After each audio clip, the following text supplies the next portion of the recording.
Your labs confirmed the autoimmune diagnosis.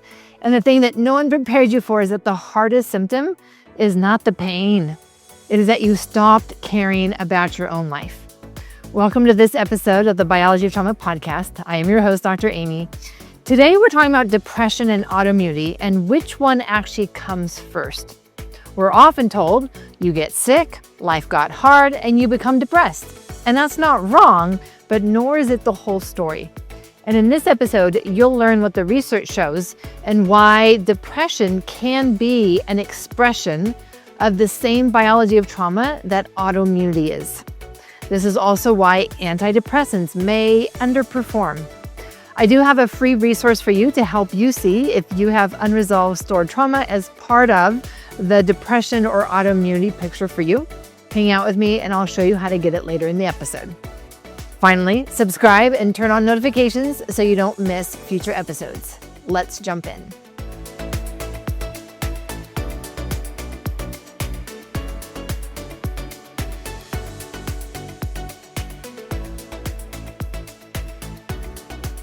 Why would I do an episode on depression and autoimmunity?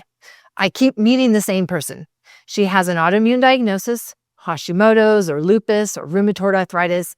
She's been working on it for years, diet, supplements, specialists, and underneath all of it, she is flat.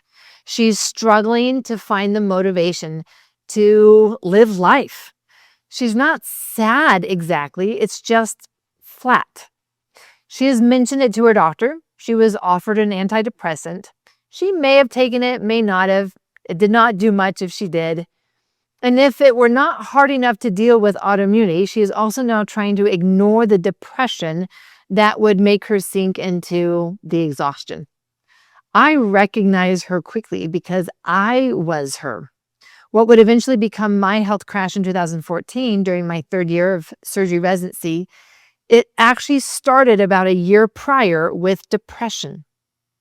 Having an undermethylation status, depression was no stranger to me, but I had always ignored it and was doing the same here. My program manager had me meet with the psychologist, and she ended up calling it burnout and started me on an antidepressant.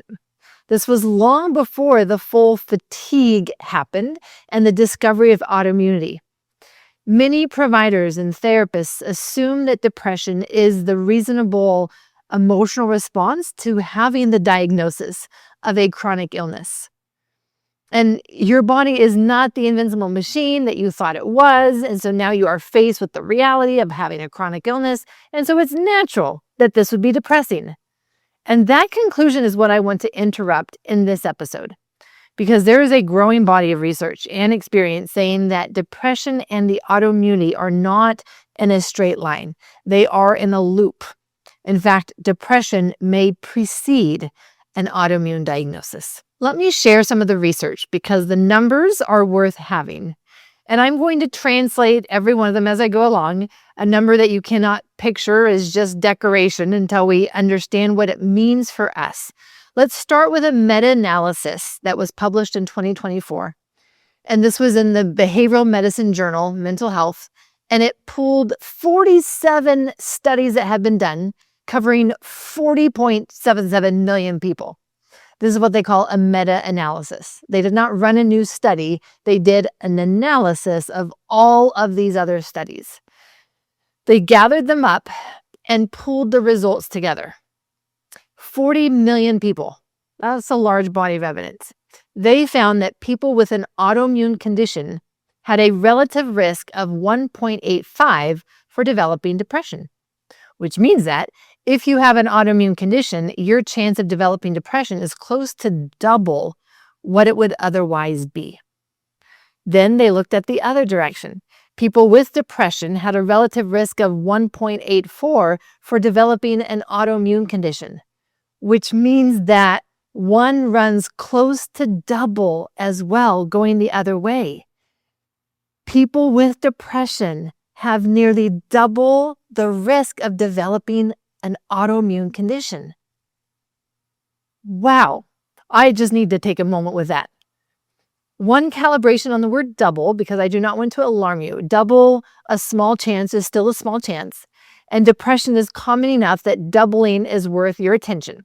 I want you holding that this is more likely for me and not this is going to happen to me.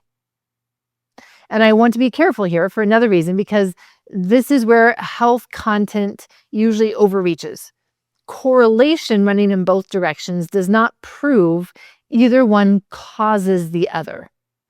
It's showing that they coexist. So what it tells us is that these two things travel together far more than chance would predict, and that treating them as unrelated is not supported because they do seem related. Hey, I want to take a quick break because so many of you have been asking me, how do I know if my body is holding stored trauma? So I created a free 2-minute quiz to help you find out. It helps you identify if you have unresolved trauma that is stored and what are the patterns that will help you recognize it. Take the quiz for free using the link below. All right, let's get back to the episode. There is more specific work on the timing. So now let's look at a Danish study that followed over 5,000 people with multiple sclerosis, a specific form of autoimmunity. They looked at the 2 years before the multiple sclerosis diagnosis. In that window, compared with people without multiple sclerosis, there was an odds ratio of 1.4 for being diagnosed with depression or anxiety, which means that for every 10 people without multiple sclerosis who picked up a depression or anxiety diagnosis in those 2 years, you would see about 14 among the people who were about to be told they had multiple sclerosis. And an odds ratio of 1.9 for being prescribed a tricyclic antidepressant, which means nearly twice as likely to be handed medication for their depression.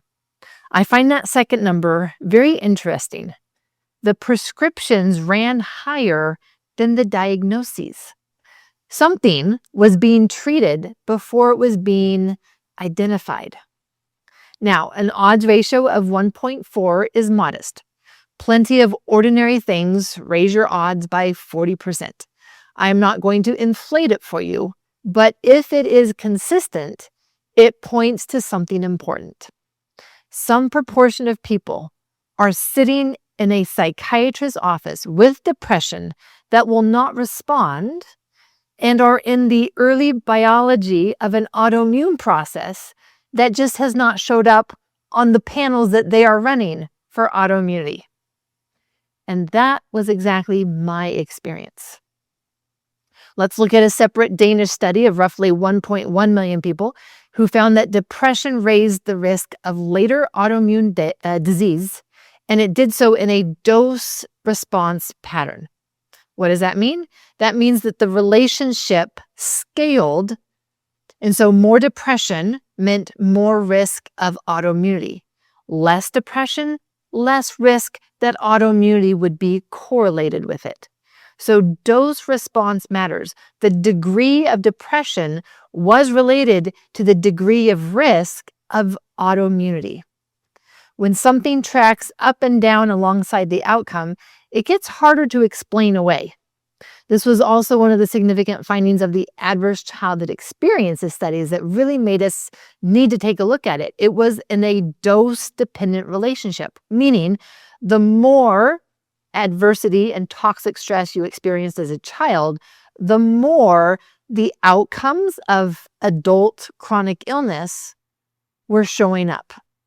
Less toxic stress in childhood, less adult disease. It was dose dependent, meaning the dose of the toxic stress is what we're measuring here, or the dose of the depression is what we're measuring and saying that dose is related to the risk of autoimmunity.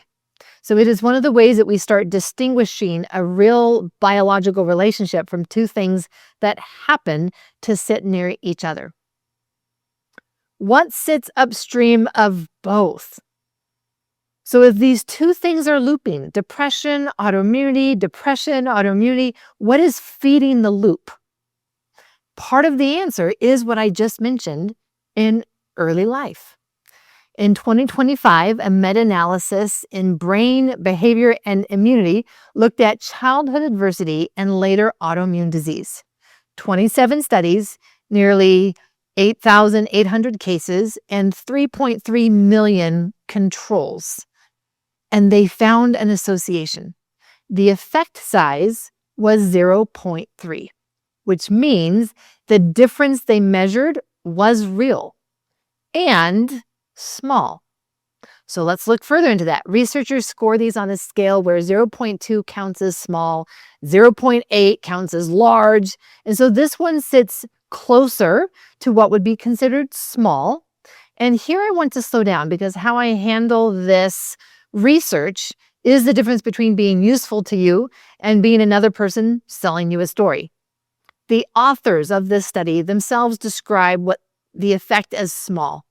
The variation between the studies was quite high, meaning some studies showed this, other studies showed that. And so what is the net effect? Oh, it's hard to determine. And so we are going to establish a small association.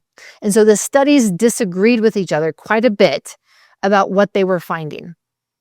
And their own statistical checks suggested publication bias may be present, which means publication bias means studies that found nothing may never have been published at all. So the real effect could be smaller than 0.3 rather than larger. So if you have heard someone say that childhood trauma causes autoimmune disease, that goes further than the evidence supports. I am certainly not going to tell you that childhood trauma causes autoimmune disease, but here is what I will tell you. A study published in 2025 in Psychological Medicine looked at two large groups of women, the Icelandic Saga study and the UK Biobank.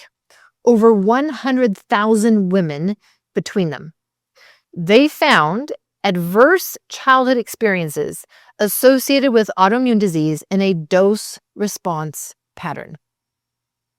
More adversity, more autoimmune disease in the same scaling way I described a moment ago. And then they did something most studies do not do. They asked how much of that association was running through mental health. About 1/4 of it was mediated through depression, anxiety, and PTSD symptoms. Mediated.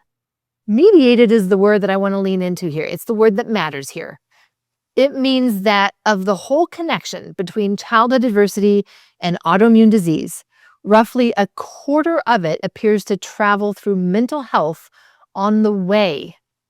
It travels through mental health on the way to autoimmunity. Depression is part of the road from I was healthy to I now have an autoimmune diagnosis. I want to sit with that for a second.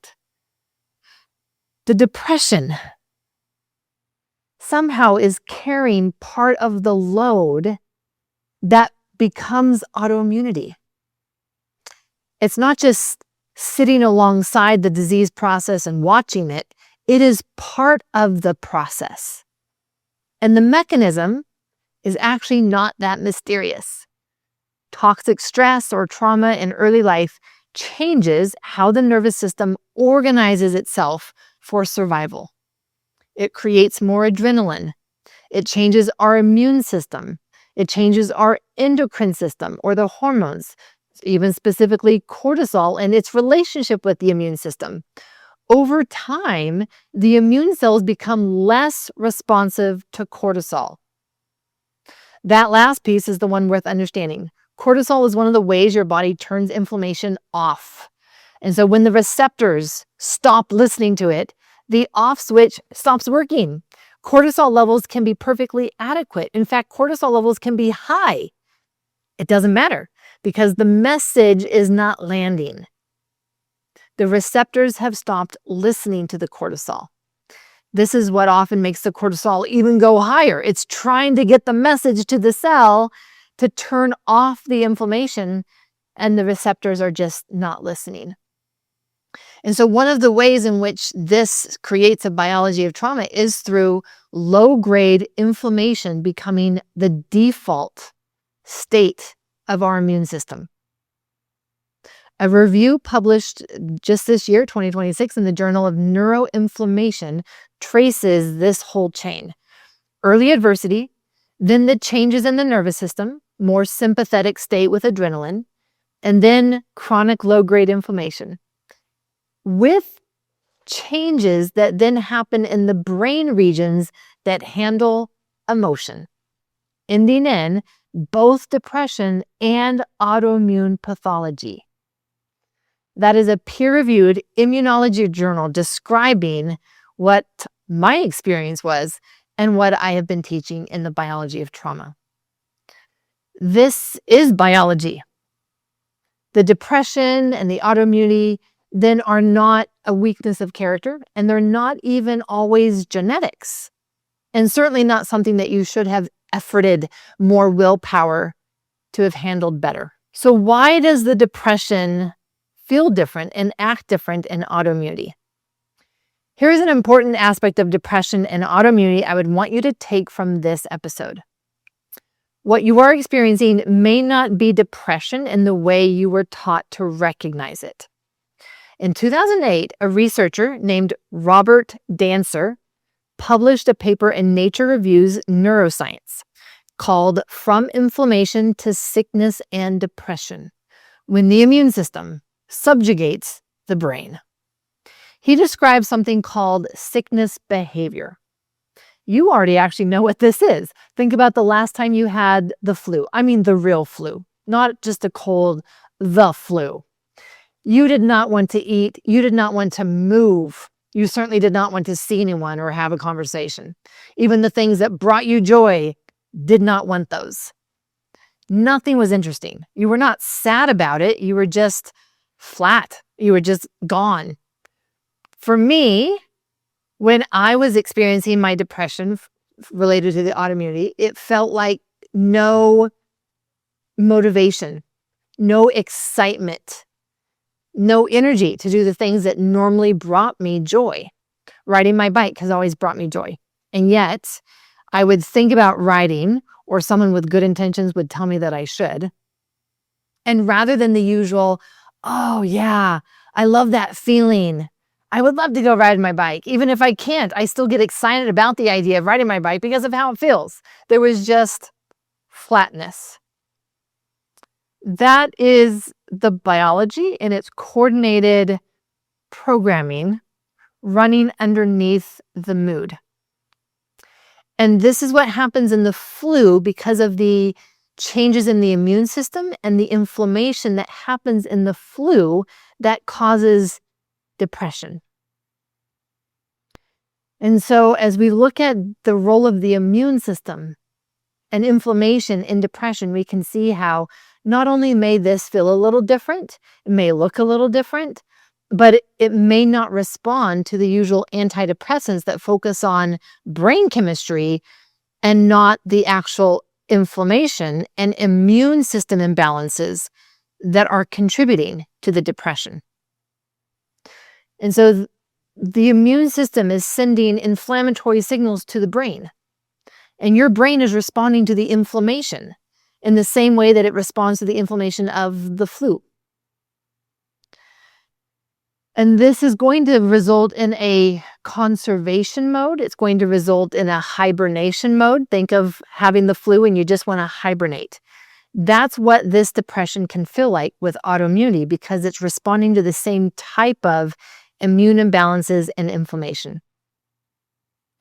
And so the problem arrives when the inflammatory signaling arrives. And that is why we can experience the depression before the diagnosis. We're experiencing the mental health changes with the beginning of the inflammation, with the beginning of the autoimmune cells that are attacking our own cells. We're not even close to a diagnosis yet. The inflammation has to build a lot more for it to show up on lab panels in the way that conventional medicine tests them. Has to build enough to create the symptoms, maybe the joint aches or the butterfly rash, whatever your presentation will be for autoimmunity. So a classic depression tends to show up as sadness, as a sense of worthlessness, anhedonia. There's a whole checklist that a physician has to go through in order to diagnose depression. But there is an emotional content to the regular depression. The inflammatory pattern shows up differently.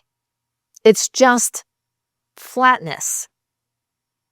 It's the absence of emotion. Rather than negative emotion, it's just the absence of emotion, which means you know what you want to do and yet cannot generate the motivation and the drive to do it. And there's just flatness. Think of it as slowed movement and thinking. Think of it as the fatigue that just puts you into this mode where I don't have the energy to be excited about anything.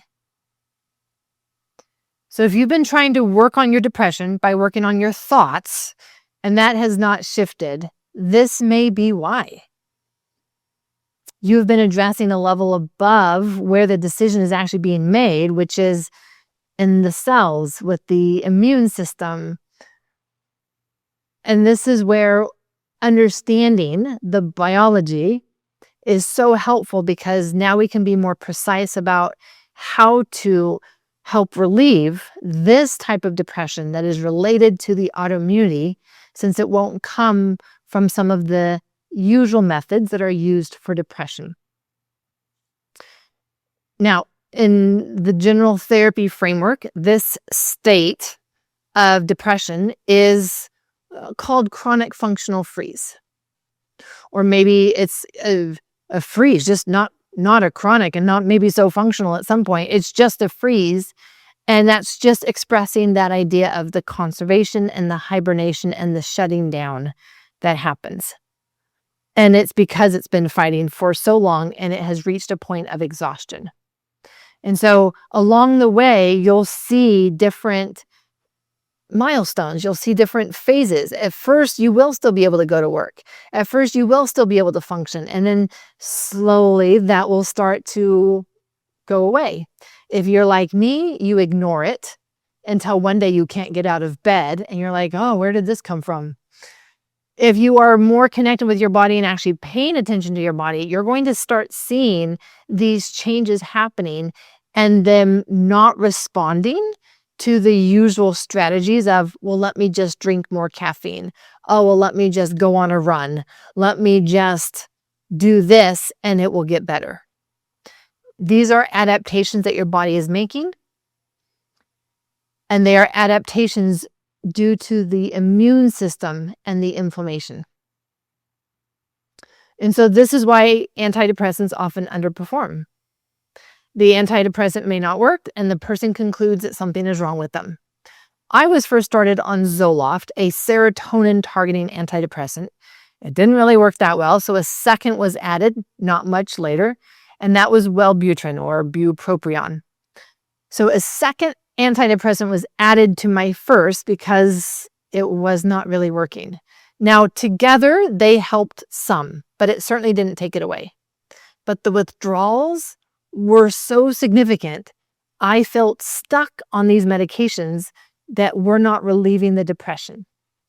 And yet somehow my biology had become dependent and adapted to these medications that I couldn't get through the withdrawals. And that was a very difficult place for me to be. And the message that I was being given was that my head and my chemistry were off, and that maybe due to genetics, this would be a lifelong medication that I would be on. So let's look at the biology, because there's a mechanism here worth knowing. The inflammatory cytokines increase the activity of the very serotonin transmitters that SSRIs are designed to block. So the medication is pushing against a current that is running harder because of the inflammation. Cytokines also divert tryptophan down a different pathway called the kynurenine pathway and away from making serotonin in the first place. Serotonin is used to make melatonin, which is why you can already start to get some of the sleep problems. And now you start to see how much of the inflammation starts to create all of this other imbalance in our mood and our sleep.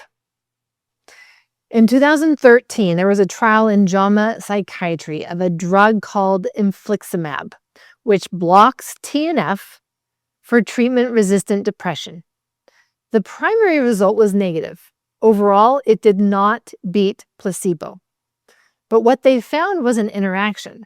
People who came in with high inflammatory markers improved on it. People who came in with low markers did worse than placebo. Now, that is one trial, about 60 people, and it has not been replicated at scale. You will see it quoted as proof that anti-inflammatories treat depression. It is not that.